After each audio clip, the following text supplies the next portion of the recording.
खालील जमीन धारण्यानुसार प्रति हेक्टरी 20,000 रुपये याप्रमाणे प्रोत्साहनपर राशी म्हणजे बोनस देण्याचा निर्णय केलेला आहे।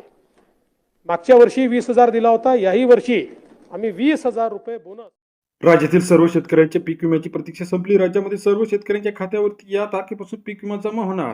राज्यातील सर्व शेतकऱ्यांना सर्वात मोठी आनंदाची बातमी, शेतकऱ्यांचा गुढीपाडवा गोड होणार। पीक विमा 2025 सर्व शेतकऱ्यांच्या खात्यावरती जमा होणार। हेक्टरी 17,000 रुपये, 30,000 रुपये सर्व शेतकऱ्यांच्या खात्यावरती जमा होणार। काय आहे लेटेस्ट अपडेट, काय आहे सर्व शेतकऱ्यांसाठी ब्रेकिंग न्यूज?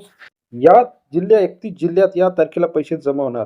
प्रधानमंत्री फसल विमा योजना ही सरकारची अतिशय महत्त्वाकांक्षी योजना आहे। या योजनेअंतर्गत जून, जुलै, ऑगस्ट, सप्टेंबर जवळजवळ 30 लाख हेक्टरचं क्षेत्राचं नुकसान झालेले आहे। यामध्ये जर आपण बघितलं तर खरीपाची महत्त्वाची पिके सोयाबीन, कापूस, तूर असेल, त्याचप्रमाणे ज्वारी, बाजरी असेल, कांदा असेल, टोमॅटो असेल, या सर्व पिकांचे नुकसान झाले होते।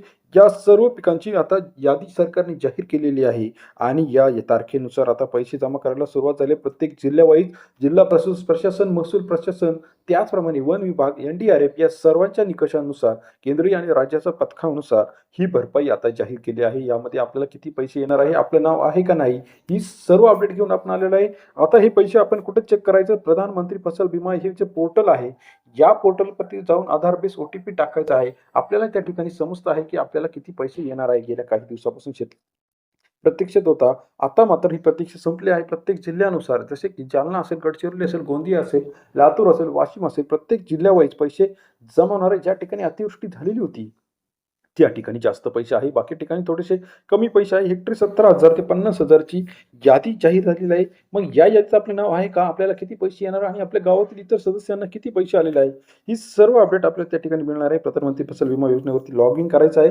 आपल्याला त्या ठिकाणी समजणार आहे की आपल्याला किती पैसे येणार आहे आणि अजूनही आपण हे लॉग इन केलेलं नसेल किंवा आपल्या अकाउंटला जर काही प्रॉब्लेम असेल तर KYCचा इश्यू असू शकतो किंवा इतर महत्त्वाचा इश्यू सुद्धा त्या ठिकाणी असू शकतो, तो आपण बघून घ्यायचा आहे। काही ठिकाणी आपण बँकेचं अकाउंट वेगळ्या बँकेचं दिलेलं असतं आणि कागदपत्र वेगळ्या बँकेत दिलेले असतात। ज्या व्यक्तीच्या नावावरती क्लेम आहे त्याच व्यक्तीच्या नावावरती ही सर्व गोष्टी असणं गरजेचं आहे।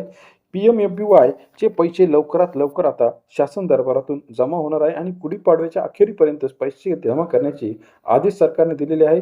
आपल्याला जर अजूनही पैसे आले नसतील तर आपण नजदीकच्या सरकारी प्रशासनाकडे याची तक्रार करू शकता। यामध्ये आपण कृषी विभागाकडे याची सहाय्य घेऊ शकता आणि आपल्याला किती पैसे मंजूर झाले आणि यातून किती पैसे येणार आहे याची अपडेट आपल्याला त्या ठिकाणी समजणार आहे। राज्यातील महत्त्वाच्या शेतकऱ्यांसाठी सर्वात मोठी अपडेट व्हिडिओ आवडल्यास लाईक करायला मात्र विसरू नका।